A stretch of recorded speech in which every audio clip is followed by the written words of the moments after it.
Boa noite, quarta-feira, passamos um pouco das 6 horas aqui, né, mas não falhamos, né, mais um live da Veja São Paulo está no ar, e quem nos visita essa semana é o ator e cantor Nando Prado, que é um dos protagonistas do musical Les Misérables, que está em cartaz no Teatro Renault, de quinta a domingo, até o dia 30 de julho a princípio. E aí, Nando, tudo bem? Tudo bom? Que honra. Beleza. Prazer, obrigado Vamos pelo lá. convite. Então, eu quero que você fale, o Les Misérables é um clássico mundial, né? Já foi montado em dezenas de países. No Brasil, a gente teve aquela primeira montagem de 2001 que inaugurou, né, o então Teatro Abril e, de certa forma, detonou, né, essa febre de musicais na cena brasileira. Na sua opinião, qual é a razão do sucesso do Les Misérables? Qual é o encanto que ele tem com o público e imagino que com vocês artistas também? O Les Misérables é uma história, para quem trabalha ali dentro, quem já teve na primeira versão e se aprofunda tanto nessa história, costuma chegar à conclusão que é o musical mais completo, porque tem tantas histórias, e histórias tão identificáveis em todos os lugares do mundo. Quando os diretores chegaram em janeiro, a primeira coisa que eles fizeram foi pesquisar o que estava acontecendo no Brasil naquele momento. E estavam estourando as rebeliões, mais de 100 prisioneiros mortos. Então eles começam por aí. Para adequar o musical de acordo com a situação. Não, porque para mostrar o quanto a razão das pessoas se identificarem tanto. Você tem o triângulo amoroso ali dentro da história, você tem os estudantes em revolução, como a gente tem às vezes na Paulista. Claro. Então, tudo que se passa no mundo se passa nesse musical. E você tem a história da injustiça, você tem os protagonistas naquela luta ali, parece cão e gato, e cada um falando com o seu Deus. Temos isso no mundo, tudo temos no mundo que acontece nesse musical. O Nando é o grande vilão da história, né? É o Javert, que é um oficial que tortura o pobre protagonista, né? Que é o Daniel Digges que interpreta o personagem Jean Valjean, que roubou um pão numa certa altura do campeonato, pagou sua pena e agora quer se reintegrar à sociedade. Mas o cara aqui quer dificultar a vida dele. Eu nem diria vilão, eu diria carrasco, porque assim, acho que ele tem as razões dele. Ele tem o Deus dele, ele tem as visões, e acho que o que a gente mais vive no mundo, o que tem ali nessa história é a polarização. Voltando, né, ao paralelo com o que se acontece. Infelizmente, é um musical atual, né? Esperamos que algum dia deixe de ser atual nesse sentido, né? Então você vê, o maior exemplo de polarização no mundo hoje é a Síria. Claro. E você pega Valjean e Javert. Os dois conversam com Deus, com o seu Deus, né? Cada um com o seu, e aquele enfrentamento que não acaba nunca. A gente nem precisa chegar na Síria, né? A polarização está no nosso país, está na nossa cidade. Exatamente. E aí vai, né? Mas me conta uma coisa, você, como profissional, cresceu junto com os musicais, né? Sim.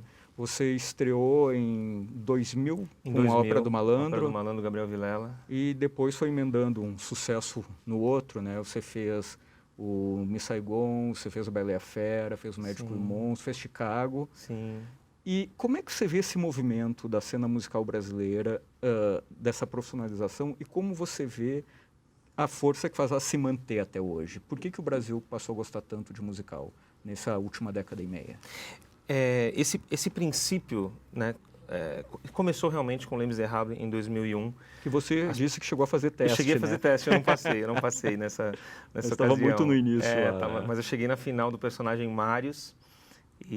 Mas foi bom, tudo que, né, que a gente vai passando, né, eu tive que me fortalecer para os próximos e fiquei 8 anos dentro do teatro. Fiquei de 2002 a 2009 no teatro, no Abril na época, sim, né, sim. Que hoje é Renault. Que aí foi a Bela e a Fera, Bela e a Fera, o Fantasma da Ópera. Fantasma da Ópera, Chicago e Miss Saigon, não nessa ordem, mas foram esses 4 musicais. Saí de lá em 2009 e voltei só agora, 9 anos depois.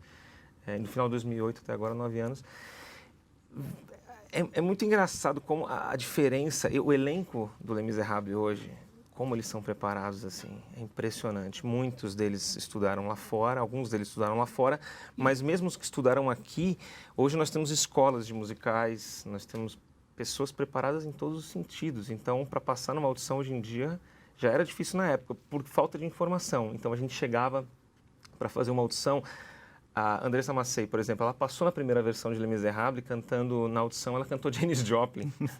Então era uma falta de saber o que fazer em audição, e eles tinham que ficar arrancando da gente. Mas eles têm essa prática. Hoje eles tem que ser um clássico da Broadway mesmo. Sim, né? eles montam isso no mundo inteiro, eles sabem como tirar o melhor de cada um. Eu tive a sorte lá atrás, porque eu tinha 2 amigos que sabiam tudo de musical, me prepararam uma pasta com repertório para audicionar, e isso contou. Mas você também tinha uma outra sorte, né? Porque, pelo que eu sei, você chega no teatro através da música, né? Sim. A sua formação é como músico, né? Você toca piano, sax, guitarra, violão, o que mais aí, né? Sax é meu primeiro instrumento, eu dei 10 anos de aula de sax. E eu acho que tecnicamente você tem uma questão física, que quando você chega num país para montar um musical em que você não tem a cultura de musical, você precisa principalmente de cantores, atores e bailarinos também, bailarinos que cantem. E existe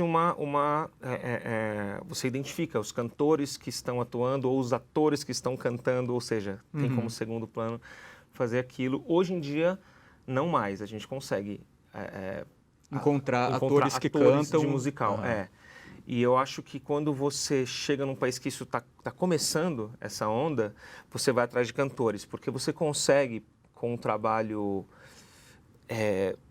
que não exige tanto tempo, criar um intérprete.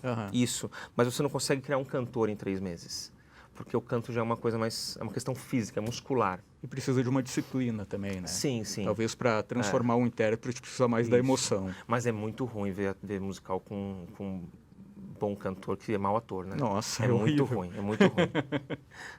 Detona tudo, né? Tem que ser bom ator. Complicado, porque senão você não se envolve com a história, né? Que é a principal base. Não adianta o cara cantar lindamente e se ele não está entendendo, né?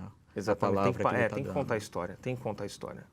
Os diretores, nossa, como eu já ouvi assim, agora mesmo, durante os ensaios, o Adrian, né, que é o diretor, eu passava pelo maestro, primeiro aprendia a música, chegava lá, aí eu cantava dele, falava assim, linda voz, quando é que você vai me contar a história? E começava assim já. Então ele falava, conta a história para mim. Ele falava, não, desconstrói, não canta agora, então não vai usar música, usa a letra e me conta a história. E daí vai mesclando. Então é um trabalho sensacional que eles Você sabem. acha que por ser um nome conhecido e por ter uma grande familiaridade com a turma que faz musical no Brasil, nas audições você leva alguma vantagem, mesmo quando quem testa são os gringos, ou você acha que essa vantagem que você leva é fruto da capacidade, da bagagem que você adquiriu nesses últimos anos? Eu acho que a experiência conta muito, né? Eu lembro que em Miss Saigon, não sei se foi em Miss Saigon ou no Médico Monstro, o Freddie Hanson não pegava currículo de ninguém. A pessoa entrava na sala, ele não olhava antes.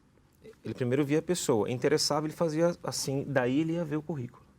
Então eu não sei até que ponto todos trabalham, quem trabalha assim ou não trabalha assim. Eu acho justo, mas todos os musicais que eu fiz, o meu 10º musical, como eu falei, em Miss Saigon, acho que 75%, 80% do elenco era primeiro musical, que foi com o Freddie Hanson. Então, talvez na hora se tiver entre dois atores que eles não consigam decidir qual dos dois vai ser, talvez eles vão consultar para ver quem vai passar mais segurança pelo papel.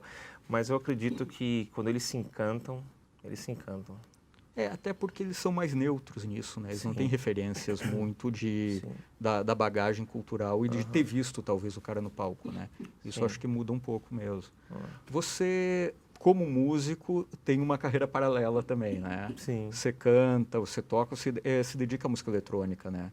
Como é que tá essa pegada aí na sua vida Eletrônica agora? no sentido, não no sentido sonoro do eletrônico. Eu uso o eletrônico para fazer show sozinho, em vários instrumentos. Então tem uma coisa que se chama Loop Station, uma pedaleira de looping, que eu levo os meus 3 principais instrumentos, piano, o violão e o sax.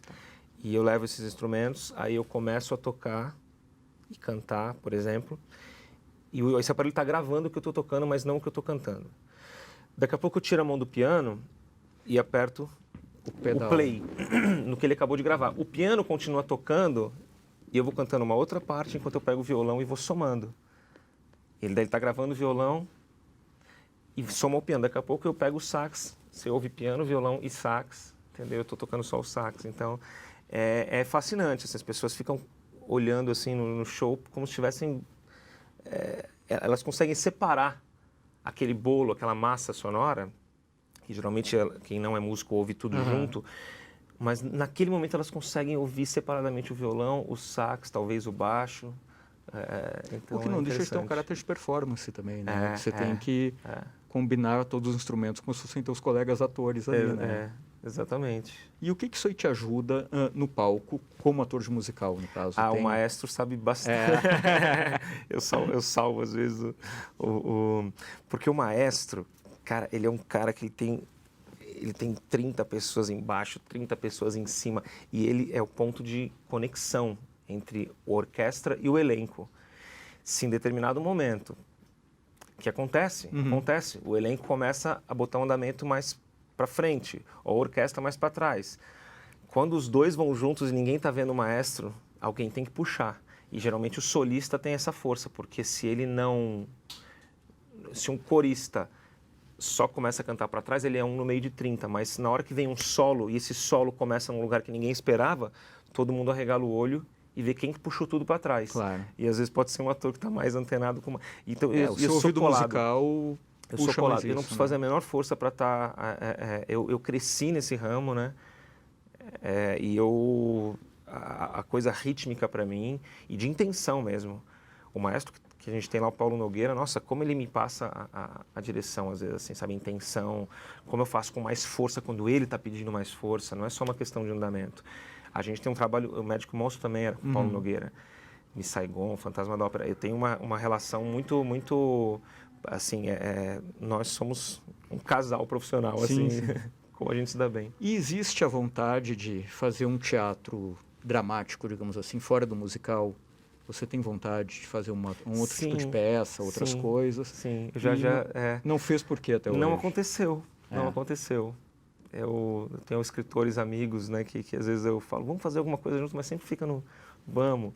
E acabou que eu sempre, se não estou no teatro, eu estou na música. Eu estou até nas artes plásticas, mas na dramaturgia. Aconteceu a novela. Sim, sim. Que, aliás, Como Preciso de um Resgate. Como Preciso de um Resgate, que inclusive me chamaram porque era uma novela musical. Mas o diretor, então, pediram para eu tocar e cantar. E pela cena, o diretor-geral, o Buri, me escolheu para um personagem que não cantava, não tocava, que era o pilantra lá também. Eu e os pilantras. Você deve ter visto, claro, como espectador, o Les Misérables em 2001, né? Sim, 4 vezes. 4 vezes. O que ficou daquela montagem para você usar nessa?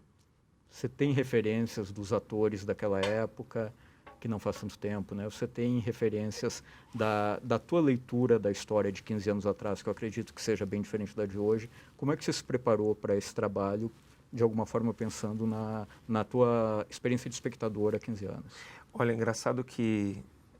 Primeiro que no teste eles me pediram para cantar uma música que eu não tinha preparado, que era o Stars, o personagem que eu faço, que é o Javert. No teste de 15 anos atrás, de hoje? Agora. Eu vinha numa sequência de testes para o Valjean. Tá. E daí um dia falaram assim, você canta Stars? Eu falei, canto, né? Porque eu tipo, poderia cantar até Fantine lá, porque eu sei tudo, porque eu sou tão fã do musical de tanto ter assistido. E eu cantei na hora, sem ensaiar, assim. Aí eles falaram, volta daqui 2 dias, faz mais outras 2 músicas. Daí o fato delas estarem já na minha cabeça facilitou para estudar. E foi o que aconteceu. Eu tinha audicionado para Enjorrar também. Eu fiz audição para 3 personagens. Eles gostaram, acho que de mim. Falei, alguma coisa vai sobrar para mim, né? Porque me testando para 3 personagens, eu estava já um pouco tranquilo, falando, acho que eu vou fazer, né? Por conhecer tão bem o musical, de tanto ter assistido, acho que facilitou na hora de estudar. Mas é uma versão realmente diferente. O primeiro elenco, quando veio assistir, comentou. É uma versão que ela é mais rápida. Ela é mais rápida, não é mais enxuta, mas ela é mais dinâmica. Ela é mais dinâmica. Ela privilegia a questão da atuação. Ela está muito mais próxima do teatro do que da ópera. Claro. Né? Tem a música.